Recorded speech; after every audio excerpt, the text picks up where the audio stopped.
So period, guys, we talk about frequency, and usually we say how frequently you do this. It means the number of events in a particular time. But in waves and oscillations, we say it's how many, it's a number of oscillations a particle does per second. Yeah, so you can say simply the number of waves per second. That is called frequency. And the standard unit for frequencies is hertz. If you notice, hertz is a name of a guy, but we write it with small letter h to say that's the unit. If you use capital letter H here, that's the name of the scientist. Or you can use the symbol Hz, saying this is the unit of frequency. And it says here clearly then frequency is, if you want to take one oscillation, the time for one oscillation is period. There you go. This is the link between frequency and period. One is the reciprocal or the inverse of the other.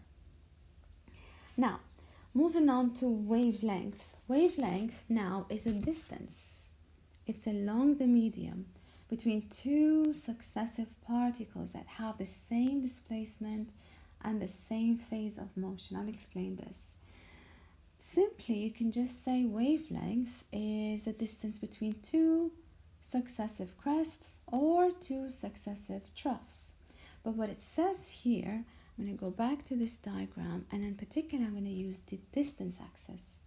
When I'm using distance axis, I can now label wavelength. Wavelength, long word, we replace that with a symbol that's called lambda. Now lambda is my wavelength. It's a distance between two successive crests. You have to add the word successive because you can't say it's a distance between this crest and this crest. Now if you remember, it says also the distance between two points on a wave that have the same displacement.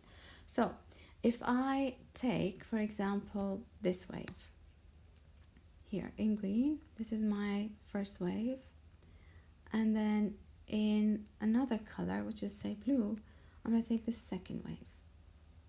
If you see, these are my two successive waves. Now, taking a point on the first wave, let's say I take this point here. This has a displacement that's similar to the displacement of this particle. So these two waves are in phase. They move together. The distance between them is also the wavelength.